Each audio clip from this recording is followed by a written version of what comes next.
So I think, are we ready to start? Everybody ready to pick up with Asher? Special bonus today in that we get to see some of the Nachalat Asher on a short virtual tour. But just to remind everybody what we discussed last week when it came to Asher, we were looking at this shevet that is just entirely a Ratzoy Echav, one who is beloved by his brethren, one who is kulo mevorach, entirely blessed. Doesn't seem there's anything negative that can be pinned on this son, the way we have seen more nuanced character to his brothers, even Gad, his older brother, whose name also means fortune. But with Asher, we saw in Rav Hirsch's, at least parsing of the name Asher, this almost cornucopia, this bounty, this ongoing surplus of fortune. And that idea of just bounteous fortune is, I'll just review quickly the brachot of Yaakov and Moshe, where we see this language of of richness and wealth and happiness and contentment. Me'asher shmena lachmo, from Asher shall come forth rich bread. V'hu yitain ma'adanei melech, he shall supply all of the delicacies of the king. And Moshe echoes this without anything negative to say about Asher. To Asher, he said, Baruch mi banim Asher. He is the most blessed of sons. See, he writes, Soyachav, his brothers will want him. He's the favorite of his brothers. V'tobel b'shemen raglo, and he dips his foot in oil. An echo of Yaakov's bracha, me'asher shmeina lachmo, of the shemen, of the bread of Asher, the richness of the bread. Barzel nechoshet min alecha. May your doors be, or locks be, of iron and copper. Uchayamecha dovecha, as probably the best way to translate this, although we'll look at another way that Ramban offers. May your days be forever young. Uchayamecha, may your younger days be like dovecha, your older days, or better, may your older days, dovecha, when you wane and you go into da'ava, may they be as pleasant for you and as joyous for you and as fresh for you as your youth. So a beautiful bracha of may your days be, may you stay forever young. Now, I want to talk a bit about the realization of this bracha, of the richness of Asher through his nachala, because there's probably no better example of a bracha that is given to a tribe, that is expressed through his nachala. I'll show you here. I wanted to start the shiur with this. We'll just look at a little bit of footage of Nachalat Asher, aerial footage. Here we're looking at Nachal Kziv, which is one of the Western Galilean wadis or riverbeds. Not actually a wadi; it's actually it's a river. One of the gorgeous places to hike in Israel.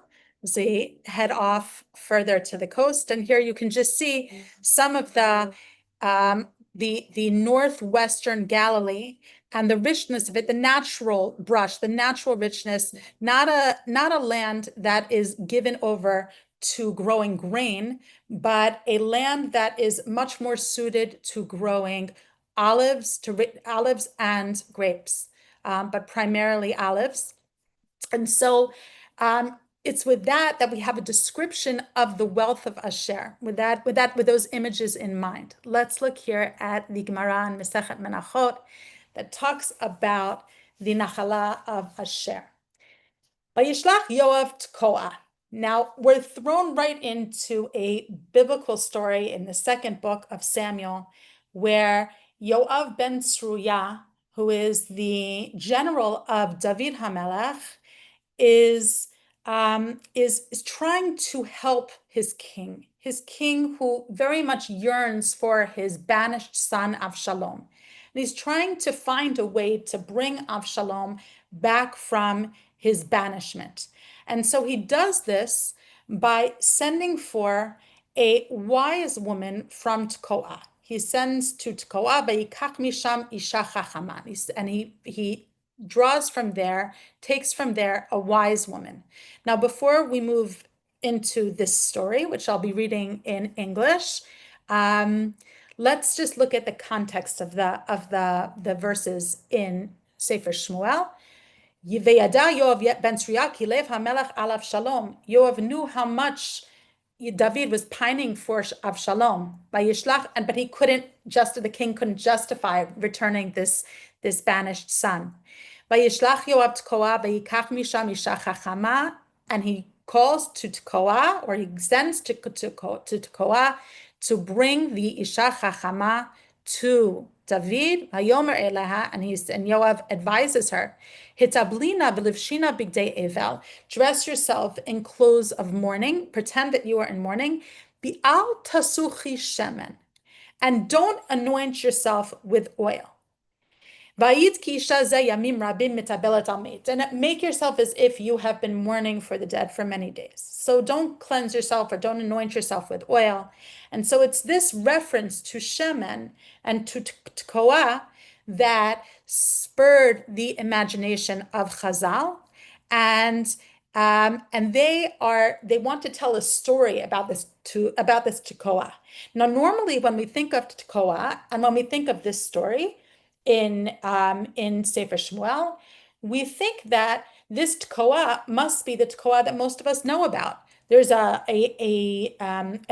relatively new yishuv called Tekoa that is in Yehuda. It's in Gush Etzion. It's near Efrat. It's near Neve Daniel, Elazar, places that many of us are familiar with to the south of Jerusalem, in Nachalat Yehuda. And indeed, there is a biblical city of Tekoa in Nachalat Yehuda. But Chazal say that the Tekoa that Yoav is talking about is the Tekoa that's rich in oil. And the oil is not to be found in abundance in Midbar Yehuda, which is where the Tekoa of today, of contemporary Tekoa and the Tekoa of Yehuda would have been, but rather it must be found elsewhere. So the Gemara wants to say that the Tekoa that Yoav is sending messengers to fetch the Isha Chachama is way up in the north. Because why does Yoav want to send to Tekoa to bring a woman from there? Because Tanu Rabbanan, Mai Shana Tekoa, Amar Rabbi Yochanan, mitoch sheregilin b'shemen zayit, chachma mitzuya bahen. Because the residents of Tekoa are used to using olive oil, it's in such abundance, then wisdom is prevalent there. There is an idea that that oil will illuminate, right? There's a concept there. I'm not talking only about medicinal purposes and digestive purposes, but also the fact that it illuminates the world, it lights up the world. So here in an allegorical sense, but also that a place that is abundant in olive oil, in wealth, will have wise people, perhaps people who have the leisure to pursue wisdom. You take that in many different directions. That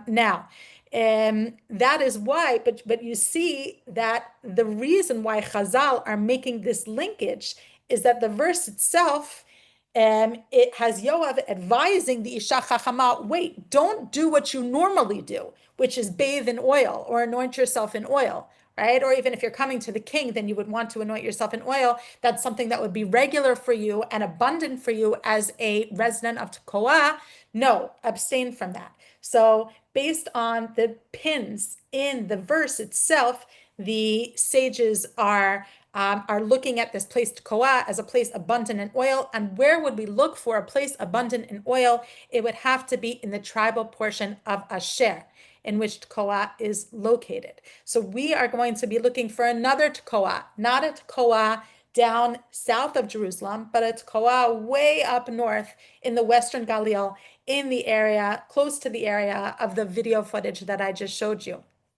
So continuing on with the Midrash here, when the Chazal are teaching that when Moshe blessed Asher, and he said about Asher that that betovel b'shemen raglo, that his foot should be dipped in oil, zechel koshel Asher, shemoshech shemen k'ma'ayan. This is describing the tribal allotment of Asher that is just saturated in oil or draws forth oil like a spring. Instead of water coming forth from the earth, oil comes forth from the earth, and olive oil, not the kind of oil coming from the earth that we're thinking of from nowadays. And so the story goes as follows. There were once people from Laodicea, and this is a place, I looked it up. I believe it's in Asia Minor, or no, maybe it might even be Greece leading into Asia Minor. And they were in need of oil. It's funny that, that the people of Greece are in need of oil, a land that is known for its olive oil. They appointed a Gentile messenger and said to him, go and bring us 1,000,000 maneh worth of oil. By the way, this whole story in Masechet Menachot is sourced in the Sifrei as well, which precedes Menachot by a couple of hundred years. And it's pretty much word for word the same story. I just bring it to you here in the Talmud version. First, he went to Yerushalayim to try and find oil, but they couldn't find that kind of oil, of course, because Yerushalayim is not abundant in olive trees. You want olives, you have to go to the north. They said to him, go up to Tsur, to Tyre, which is a commercial city of Phoenicia on the Mediterranean coast. He went there, but they didn't have enough. And then they said, go to Gush Chalav, which is in the portion of Asher. I don't know if any of the wonderful speakers yesterday in Torah in Motion's Tisha B'Av series were talking about Yochanan Migush Chalav. Gush Chalav is Gishala. For those who are familiar with the English version of it, Gush Chalav was a location from which came forth its most famous personality was this Yochanan, who was an agitator down in Jerusalem in the time of the Second Revolt. And he was coming from the northern Galilee, from Gush Chalav, which, by the way, is known nowadays as Jish. And I highly encourage everyone to go there. Not only is it gorgeous, as we saw in the video, but also they have the remains of an impressive Talmudic era synagogue there. There's much to see up in Jish, including what is considered to be the burial of Shmaya and Avtalion, two of the early Tannaitic sages. Continuing on. Go to Gush Chalav. This fellow who's trying to source all the oil goes to one of the cities of Asher, Gush Chalav, and they say to him, go to that field. And they found someone hoeing under his olive trees there. And the messenger said to that man, do you have 1,000,000 maneh of oil? And the man said, wait till I'm done. And the messenger waited until the laborer finished his work. And then the laborer, that seems like, a common man, slung his tools over his shoulders in a manner typical of a laborer and started walking. And he was removing the stones as he walked, as a laborer would do. He seemed a very base and simple Eved. And so the messenger was thinking that someone was pulling a fast one on him and making a joke on him. Wait, you're sending me to this, what seems like a poor person, to source all of this oil? It seems to me that the Jews of Gush Chalav are making a laughingstock of me by sending me here. When he reached the city, then this man, who seemed like a poor laborer, brought him a kumkumus of hot water, and he washed his hands and feet, a kettle of water. And then she brought a gold basin filled with oil, in which he immersed his hands and feet, in fulfillment of that which is stated, the tovel b'shemen raglav. In fulfillment, or symbolically, this is of course a story that is built on symbolism. that he from Asher will have such abundant oil that he can even bathe his feet in oil when he returns from laboring. After they ate and drank, the man casually measured out this obscenely huge measurement of oil. And the messenger said, and he's like, you need any more? Because I have plenty. In other words, even the simplest laborer was drowning in this liquid gold. That reminds me, speaking of liquid gold, I will send a link. I'll attach a link at the end to a video that Ira and I put together of our masik, of our olive harvest, where I do talk about liquid gold, and I show it for those who are interested in seeing how a masik, at least the one that we did, works. We don't live in Asher. We live on the border between Naphtali and Yisachar, but we still live up in the north. So we have an ease of growing olives. Okay. If I don't, then please do remind me at the end and I'll send that along. The messenger said, yes, as a matter of fact, I do need more. I never thought I'd be able to source this much, but I don't have the money for it. And so the man said, if you want, don't worry about it. Take it on credit or I'll go back with you. And the man, and this story just goes on and on about how wealthy and how abundant the oil was. Concerning this incident, people said the messenger had such an enormous burden of oil that he left neither a horse, a mule, a camel, a donkey, and all of its Eretz Israel that he did not rent in order to transport all of the oil that he needed. And still, there was a tremendous amount of oil left in Asher. So this is a story that I'm not going to even begin to discuss the historicity of the story because I don't think it's relevant. I think the story is meant to illustrate the blessing that Moshe gave to Asher that is embedded not so much even in the personality of Asher, but in the land of Asher, in the territory of Asher. And again, I just for all of our delight, to remember that these stories, not only are they coming to illustrate not only is this story coming to illustrate the abundance of Asher, but it is also built on the specifics of Tekoa being in Asher and Tekoa being a place where there would be olive oil. And Tekoa also, and we'll keep this in mind for about 10-15 minutes from now, Tekoa, a place where there would be an Isha Chachama, a wise woman. And with this, I'd like to take a look at Tekoa, because if Tekoa, that many of us are familiar with, is around down here, again in the area of Judah and the area of Midbar Yehuda down here, then the Tekoa that I'd like to talk about is up here in actually it's unclear as to whether it's in Shevet Naphtali or Asher. In the Gemara, then Tekoa is in Nachalat Asher. In the Midrash, not only the Gemara, but in all versions of the Midrash, Tekoa is an expression of Asher.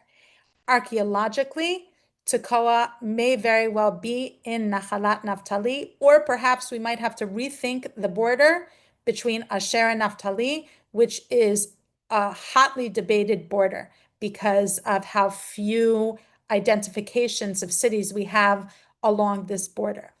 What do I mean by all of this? Here I zoomed in to this area over here, which is Meron, which is it's over here. Over here is Meron. And I want you to see here, for those who might be familiar with the area of Meron, here's Jish, that's Gush Chalav. So Jish, if you were to ask me, is in Nachalat Naphtali. Meron, if you were to ask me, is in Nachalat Naphtali. Here, over here, we're going to have Tzfat. Also Nachalat Naphtali. But according to these stories in the Midrash, we're still describing the Nachala of Asher. And so if we go to visit Mount Meron, which is a wonderful place to go visit, another ancient synagogue there, which is very impressive, were we to walk about 2.5, 3 kilometers southeastward of Meron, we would get to a site called Khirbet Shema. I bring this photograph here for you so that you can see the gorgeous landscape of the background of Khirbet Shema.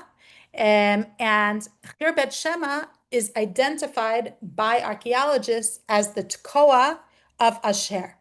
So again, there being two Tekoas, right? The Tekoa of Yehuda and the Tekoa of Asher.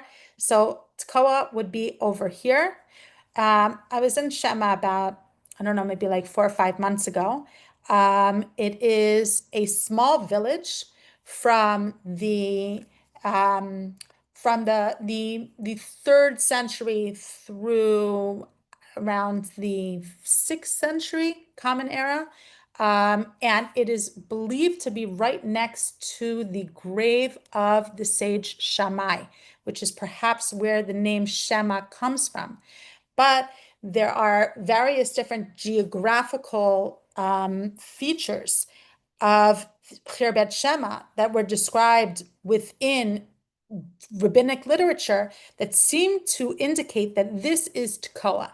So we can, in our imagination, kind of base the story from Masechet Menachot and from the Sifrei here in the ruins of what we're looking at, the synagogue of Khirbet Shema, right near Meron. And here is an older photograph. This was a site that was excavated by Carol and Eric Myers back in the 70s. They reconstructed what they believed the synagogue, what the base of the synagogue would have looked like. Of course, there would have been a ceiling on top here, a basilical structure typical of synagogues in the Galilee at that time. But it is quite an impressive synagogue, smaller, contained, but very impressive. And for those who love the north of Israel and love to go a little bit off the beaten track, I highly encourage you to go up to visit Khirbet Shema and think of this story about Nachalat Asher. In Kvar, we're talking about Nachalat Asher and the wealth of Nachalat Asher and the beauty of the northwestern Galilee. Then I want to take us to one more site virtually, and that is Excuse a me a site. moment. Isn't it close to the Moshav Bet Shammai? It is close to Beit Shammai, and that's why Beit Shammai gets its name. Beit Shammai in the vicinity of Meron and Tzfat, and it gets its name definitely from Shammai's burial place there. And Hillel is also believed to have been buried on Meron. Um, so, um, so if you go up to Har Meron, then you can go visit both of those Tanaim, so to speak.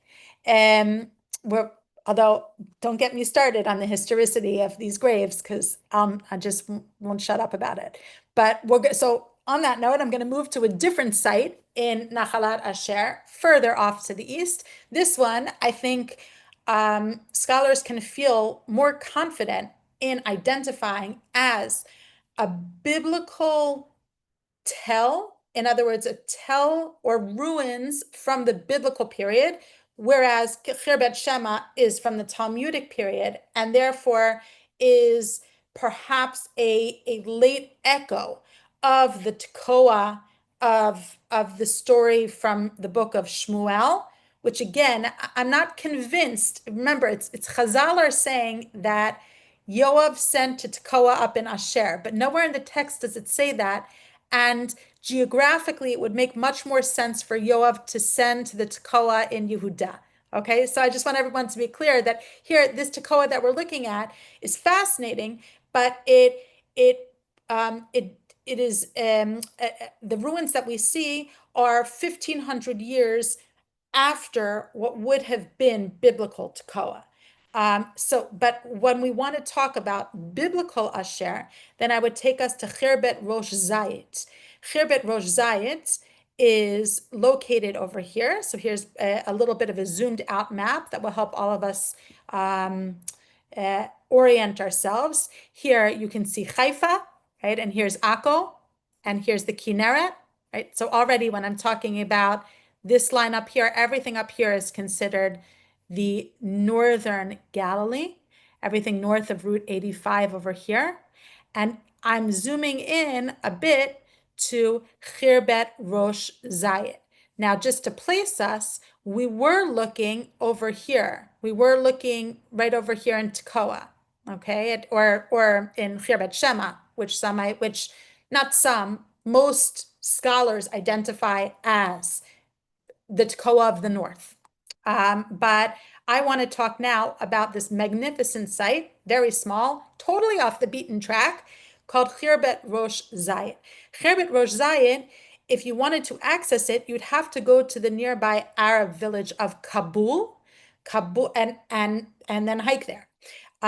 Kabul is a name that jumps out at those who are interested in biblical geography because it appears twice in in Tanakh. The first time it appears is as a city of Asher. Kabul is listed as one of the cities of Asher. Now, you know that when Arab villages maintain a name, it's called Shimur Shemot. They maintain a name that means that they have ancient traditions of a place having that name. And so this place, which they call Kabul, which is perfectly located to be in Nahalat Asher over here, the village itself is a modern village, or even if it was an Ottoman era village, it's now a modern village. But just 2 kilometers northeast of Kabul is Khirbet Rosh Zayit. So let's talk a little bit about Kabul. I mentioned that it was mentioned as a border city, as a city of Asher, but we also know about Kabul in the stories of Shlomo HaMelech. When Hiram Melech Tzur had supplied Shlomo with all of the cedar from Tyre and Sidon from the Phoenician coast necessary to build the Beit HaMikdash, Shlomo HaMelech gifted him in turn with 20 cities in Eretz HaGalil. This is astounding, by the way, and something that I guess should be talked about, but we're not going to be talking about it now. In the time of Shlomo HaMelech, Shlomo gave 20 Israelite cities from the Galilee. So we're talking about what is the closest Nahalat to the Phoenician coast. They're most likely Ashur cities of Ashur that he would have given to the Phoenician king. But when Hiram from Tzur, all the way up here, I don't have it on the map, but just take the coast further north, when Hiram came to inspect what Shlomo had given him, he didn't like them very much. And he said, what are these cities that you're giving me? You're giving me nothing. Like, I don't really appreciate it. And he called them Eretz Kabul. And there's all kinds of ways to understand it, like a pendant state, or like an inferior place. But the place had been named Kabul earlier on, again in the division of the land. It had been one of the cities granted to Asher. So he, regardless of why he was dissatisfied, he did take them.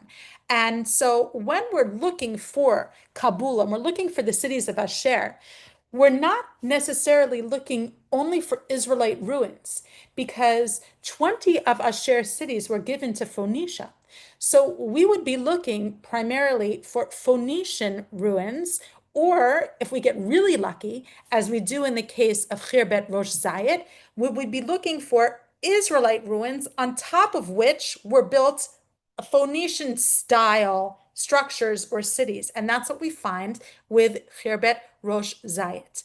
We find here, I'm going to zoom in, what would have been a towering, massive structure identified as some kinds of a small fortification, Phoenician in architectural style, that was built just adjacent to an earlier small Israelite settlement.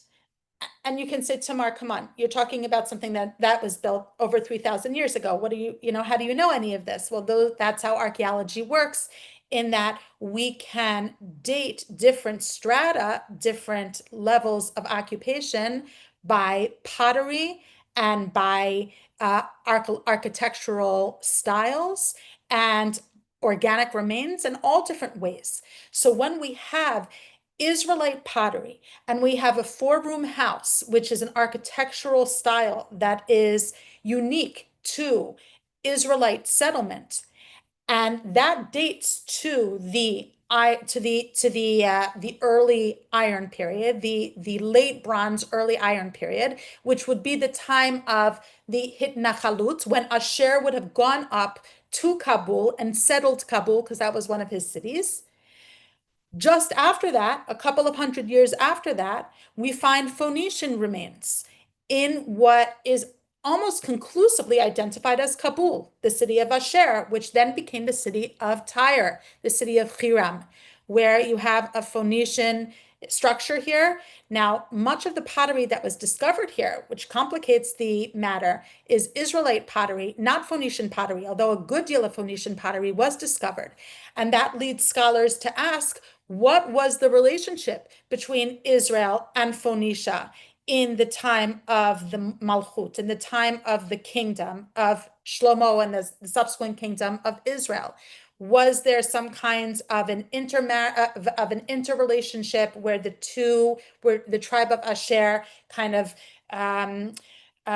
got absorbed into Phoenicia, or perhaps they maintained an autonomy and they had good trade relations? These are all very fascinating questions that are born from the archaeological record.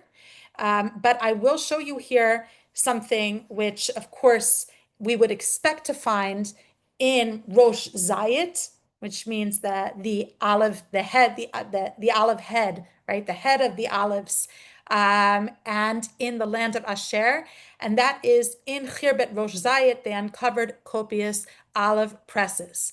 And so here they reconstructed back in the 80s just to show you what it would have looked like. Obviously, none of the organic remains were discovered, but so the wood is obviously a reconstruction here, but the olive press weights and the ancient technology of the Iron Age, of how to press the olives. Olives themselves needed to be pressed, obviously, and still do need to be pressed for their oil. So in a place that was in, sorry, let me just, not this. Apologies. Sorry. In a place that was known for its olive production, we would expect to see a lot of olive presses, and we do. And here's one more picture from one of the olive presses that was discovered with, can you imagine? This is great. This is so much fun for those who have gone on archaeological digs, and you're digging under a couple of meters or even half a meter of dirt, and you uncover a jar of this size intact, right, in an olive press. So you know what its function is. I'm sure they examined the organic remains of the interior and discovered whatever olive remains were there. But this is archaeology brings the past to life and reminds us that that his bread will be dipped in oil or will be saturated with oil. This is very much a reflection of his nachala. Now, there's some other aspects of Asher that I want to be able to accomplish looking at today. One is something that I thought to bring with Asher that I constantly reference with all of the Shvatim, but I never bring the source. And I always say, well, if you look in Bamidbar Rabbah, and then if you look at Rabbeinu Bechaye, then you'll then that will provide the picture, the image that was emblazoned on the standard of each tribe, and it will provide a deeper meaning of the particular stone on the priestly breastplate that represented each tribe. Well, why pay lip service to that when I can just bring it so that you don't have to trust me? You can see it inside. So with Asher, I do bring it here, but Otot, in the second chapter of Bamidbar, when the tribes are described as in their formation around the tabernacle, with their insignias, the word is otot, with their signs. Simanin hayu lachon asiv anasim mapa v'tzeva al kol mapa u'mapa k'tzeva shalavanim tovot shayu alibo shel Aaron. So that each prince, each representative of the tribe, each tribe had his own banner, which had its own color, and the color of the banner was echoed in the color of the stone that was found on the priestly breastplate. And it was from the color that was assigned on the priestly breastplate that the tribe knew what color to assign to their flag. And then it goes into the different colors and the different images on the flags. For instance, as we already explored, Ruvain avno odem, right? Ruvain was the odem, the ruby, which obviously from its name you could see was red. Odem, Edom. Uma pashalo tzavua Edom, and so that's why his flag was red. Umitzuyar lav dudaim. We spoke about the significance of the mandrakes to Reuven, and I only bring Gad here because we discussed him recently, and I so love his colors. Right? When we discussed the warrior tribe, Gad, his color, his stone was the shvo, but the shvo has an indistinct color. Maybe it's marbleized, right? Ma pashalo lo lavan velo shachor.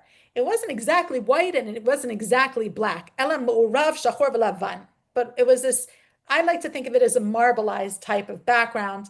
And what was the image emblazoned on it? A machaneh. An encampment, military encampment, and so again, that to me symbolizes the murkiness of war, perhaps even the ethical murkiness of war. Now, Naphtali, we discussed Naphtali, but now we get to Asher. Okay, Asher Tarshish. Asher's stone is the Tarshish. Now here, Tarshish is a beryl. I have it translated as an aquamarine. I don't know. I don't know anything about stones, and I don't know what a Tarshish is. This is, and it doesn't even tell me exactly what its color is. It's just that its color was like a Tarshish.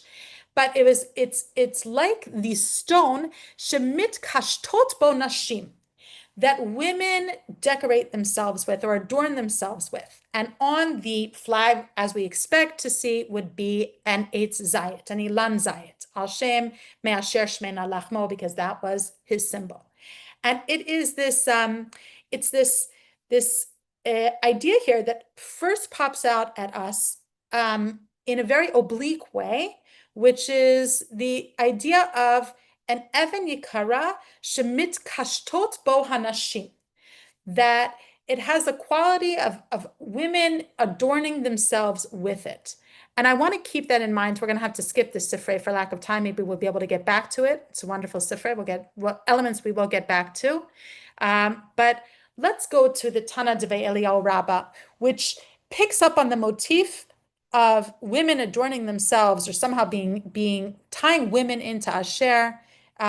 What we saw again in the context of the Evan in the Evan Chayfetz in the Choshen HaMishpat. Here we see in a different context. Tana Devei Eliyahu Rabbah.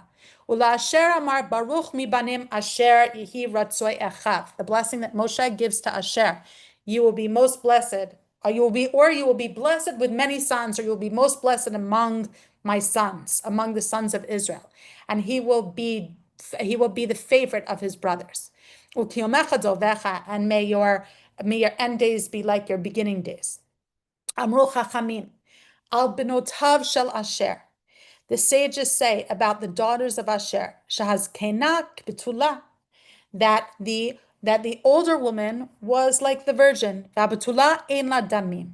And I'm not quite sure how to understand this. The best I could come up with was that the betula was like forever fresh, forever betula. A betula who has damim is not a betula anymore. A virgin who is deflowered, so to speak, is no longer a virgin. So a betula was a perennial betula. Shneamar barzel unechoshat min olecha u'kiyamecha dovecha. And then a very clever play on the blessing of Moshe that your locks shall be like iron and copper, like nothing will get through to these women, right? These women will be perennially, it's like a chastity belt, I guess, right? Will be perennially virgins. And her later days will be like her earlier days. There'll always be this um, um, element of the girls, the women of Asher, that is desirable or that's always considered fresh. I expanded it. I took it to a place of desire because of the formulation of Bereshit Rabbah.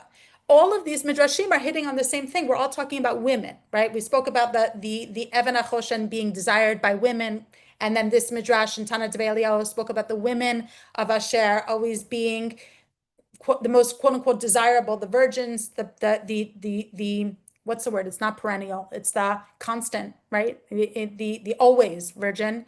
And then Bereshit Rabbah, let's see what they have to say on a different, parsing a different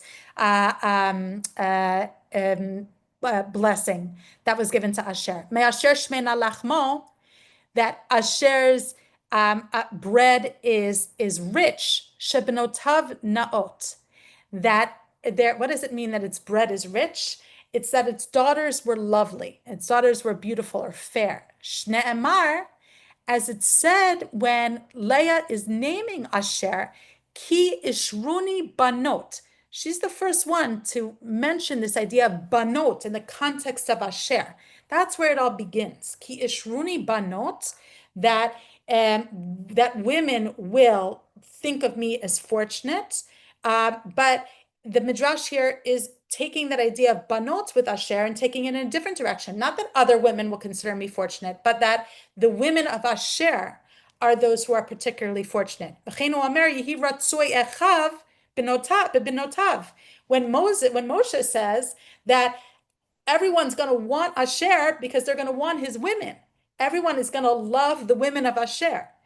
V'hu yitain ma'adanei melech, and going back to the blessing of Yaakov, it's an interplay here of the naming of Leah, of the blessing of Moshe, and of the blessing of Yaakov, going back to the blessing of Yaakov, that he will give delicacies to the king or provide delicacies to the king. Shebenotav ruyot l'malchut. What are these delicacies? His women, his daughters, the daughters of Asher will be that which will serve as kings. Shneemar hamal bishchem shani im adanim, because of a parallel of a verse in Shmuel Bet, which talks about royalty as who clothed you in scarlet with adanim, ma'adanei melech, right? That same language there.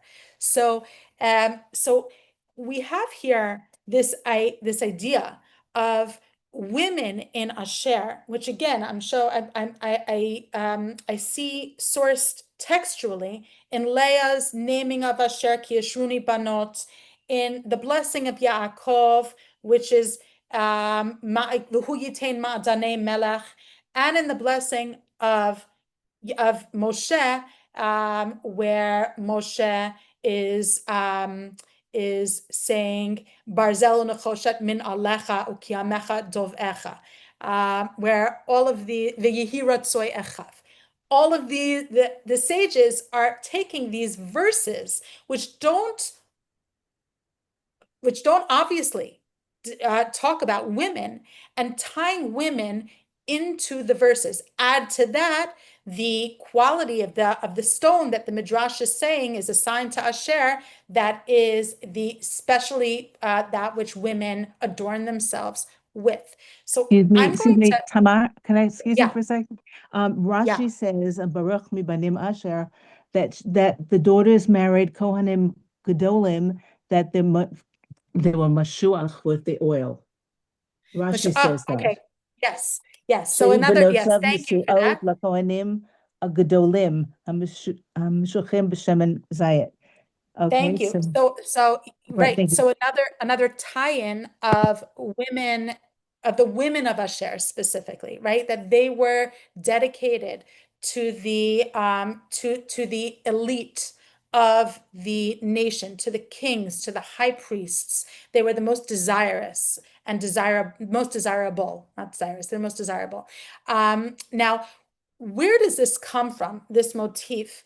So I think that primarily it comes from the fact that we don't talk about a golden boy of Asher, we talk about a golden girl of Asher, and that's Serach bat Asher, that she is the prime example of Asher, And so that already is triggering this motif of placing placing women front and center within Asher's character.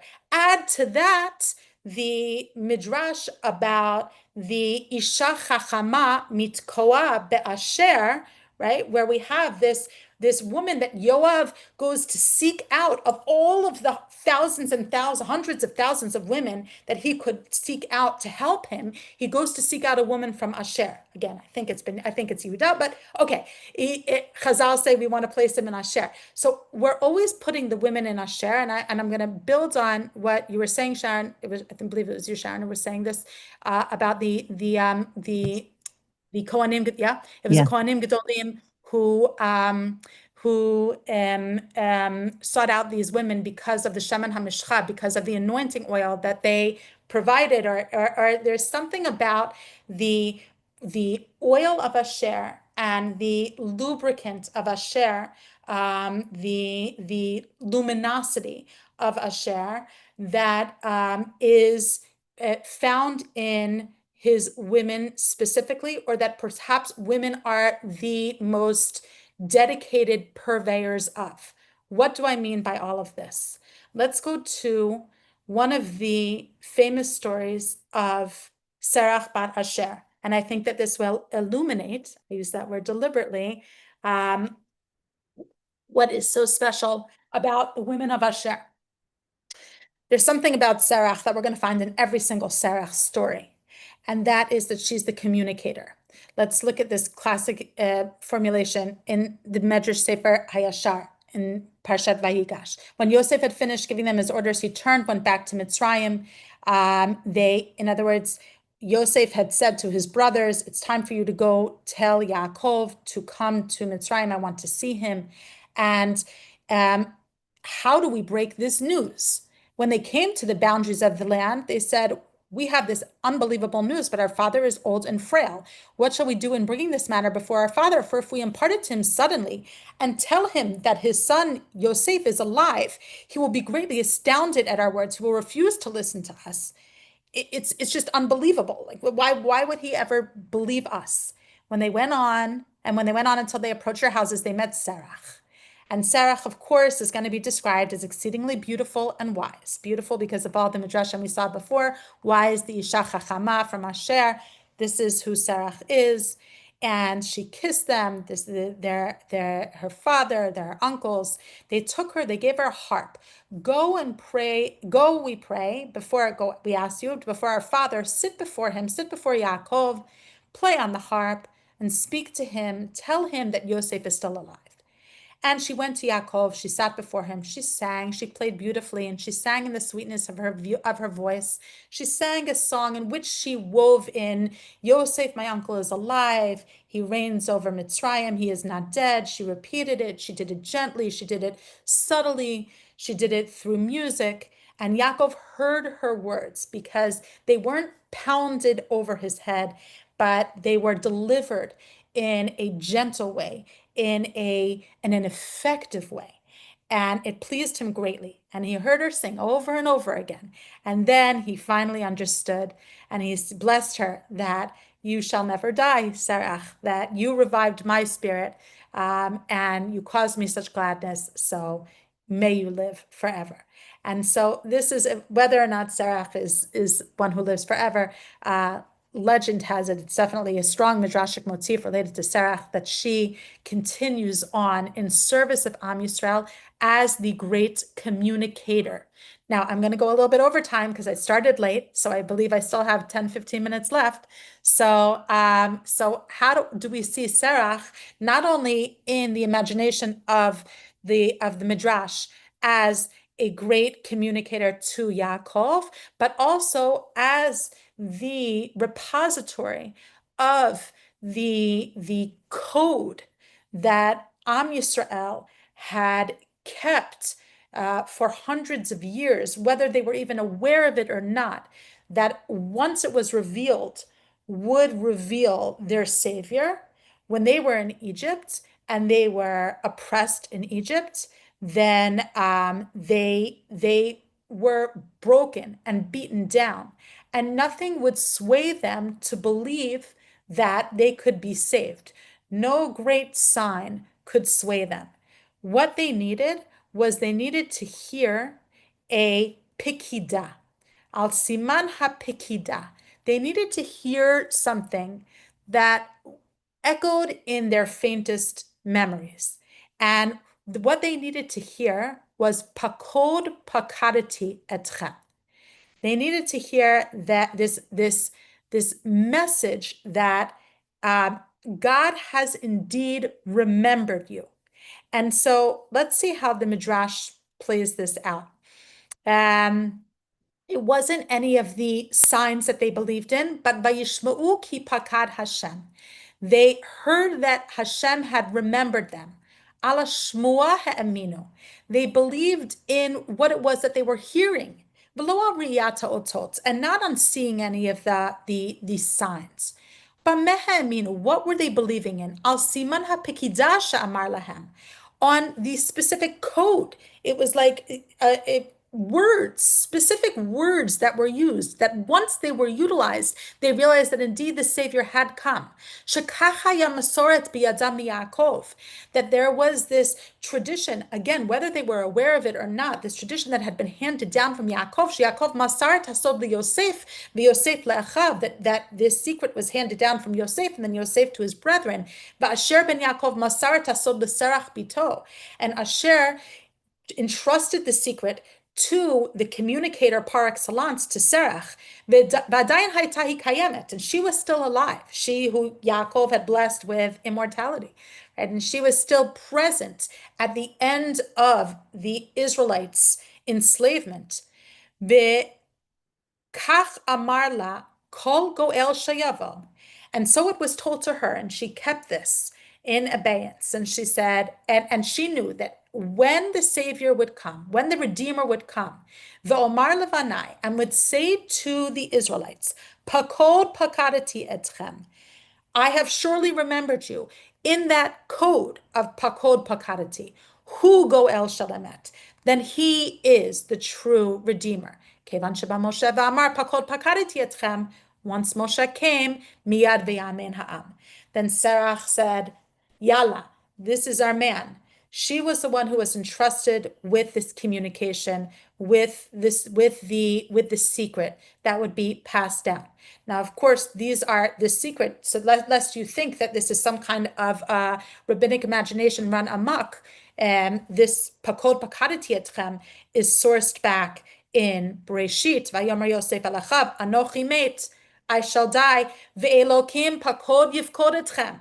God shall eventually take notice of you, remember you, and bring you out of this land.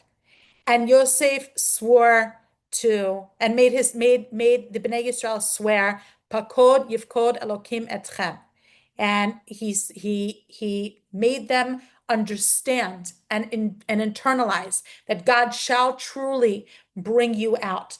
Sometimes things that are internalized require that Baalat Emunah to awaken within us. And that is what Serach did for Am Yisrael many centuries on, when she said, yes, Pakod Pakadati Etchem, he who said Pakod Pakadati Etchem, as Yosef had promised those centuries earlier, he is the Goel. And her task does not end there. We have a continuation of this midrashic motif in the Mechilta. Moshe, when he knew that when it was time for Am Yisrael to leave Mitzrayim, and he was meant to take the grave of the remains of Yosef with him to be reinterred in Shechem, in Eretz Yisrael. Where is the grave of Yosef? In Egypt. Moshe, Yosef. How could Moshe have possibly known where Yosef was buried? Amru, who's going to tell him? Who's going to be the communicator? Who's going to effect the necessary? Serach bat Asher nishtayra me'oto hador. Serach, of course, knew. V'hi herata Moshe kever Yosef. And she showed him where Kever Yosef was. Amralo, she said to him, B'makom hazeh shamuhu. They put him deep in the Nile. They had put him in an iron casket and buried that casket in the Nile. Of course, the simliut there, the symbolism is that the mashbir, he who was the provider for Egypt during their only ancient famine, would be interred in the source of blessing of Egypt, the Nile River, which would constantly provide the sustenance for Egypt. So the daughters of Asher, specifically Serach, are prized within Am Yisrael. But I think that it is not that, I think it's not just that by happenstance, because it happens to be that Serach is the golden girl of Asher, and again of all of the other tribes who have predominantly male figures who exemplify them. With Asher, it's a female figure. I don't think it's that alone. I think it's that the qualities of Asher, that he is one who is dripping in oil, one who oil, the lubricant, that which smooths everything over, that which symbolically and actually illuminates and brings light to the world, and calms and provides ease, right? That is the purview of Asher. And so the women of Asher take on that quality of easy communication, of and it's women, I think, primarily who we would say, or the female, not necessarily women, but the female quality of communication that is effective interpersonal communication, very much an echo of Asher Ratzoi Le'echav, that Asher is one who is beloved or desired by his brother. Yehi Ratzoi Echav. And here I'll just bring us back to what I had skipped, the Sifrei. We're not going to go through the whole Sifrei, but just elements of the Sifrei that speak to the communication, the ease of communication that is the characteristic, the prevailing characteristic of Asher, where Naphtali is the messenger and he definitely binds the nation together. Asher is also a binder. I'll point out to you that Naphtali comes after the troublesome Gad. Asher comes after the Naphtali comes after the troublesome Dan. Asher comes after the somewhat military Bagad, right? The treacherous Gad. And so it's the second-borns of the liminal sons of the Shvachot that manage to bind the nation together. I'm sure there's more to be said about that and more to think about that. The fact that Naphtali and Asher, the northern tribes that have these bounteous, rich and wide nachalot, are the ones that bind Am Yisrael together. But Asher, Baruch mibanim Asher, imcha b'chol hashvatim shenitbarech bibanim ka'asher. His sons were either the most plentiful or the most blessed. Yehi ratzoi echav shaya mitratzeh le'echav b'shemen anaf kinon u'bekiblaut v'hem martzim lo b'tvuah. They would do a trade. He had all of the oil. He had these precious perfumes and these very luxury items, which in the ancient world obviously were so necessary, oil. And his land did not produce grain, so he would do a barter. Everyone wanted Asher's oil. And now this last davar acher, yehi ratzoi echav, k'she'asa Reuven oto ma'aseh. When Reuven did what he had done, and here's the one little kvetch with Asher. I said nothing is perfect, right? Here there's something, perhaps a little pigam, a little problem with his communication. When Reuven slept with Bilhah, remember what he had done, switched the beds or slept with Bilhah in the wake of Rachel's death, and Yaakov and Yaakov's comfort in the arms of Bilhah. Shasa Reuven oto ma'aseh, halach Asher v'siper le'achav. Asher went and he told his brothers about what Reuven had done. V'nizfu, and they rebuked him. They said, Asher, that's just, it's pasnished. It's not right for you to say such a thing. V'amru lo, They said to him, so you would speak about our older brother? Once Reuven admitted the act, then his brothers were appeased. And that's what it means, that his brothers were once again wanting of him or favorable towards him. There was a time when they weren't favorable, when he communicated too much, when the Asher, the Ben Yaakov communicated too much, and perhaps it would take the women of Asher, and especially once they reached the bounty of their nachala and the abundance of the oil that their nachala would produce and everything that their oil symbolizes, for them to effect a certain repair to Asher's miscommunication here, or his malcommunication. And then finally, the last thing that this midrash has to say to our point is that where there were sichsuchim, wherever there were any kind of arguments or quarrels among his brothers, that's where Asher would step in and find a way to make shalom, to make peace between them. And so I'll end with a summary of Asher. Asher is a shevet who is, it's almost impossible, except for this one little kvetch of the midrash, to find something negative to say about Asher. He's a shevet who is blessed with abundant wealth, abundant good cheer, abundant blessing specifically through his daughters, specifically through Serach bat Asher, and with the quality of the lubricant that allows for easy communication. Hold on, because I have one more line to say about Asher. I like the way that I put it here. And then I will take any questions. Okay, I'm just going to read a couple of lines. Communication, with all its dangers of speaking too much, like Asher did when he divulged Reuven's secret, is a gift, the lubricant that allows people and families to live together. It can be damaging, certainly, but we can assume from what we can piece together of Asher that he never intended to cause strife, or whatever his intention was in telling about Reuven. The illuminating Asher, blessed and beloved, loved his family in return.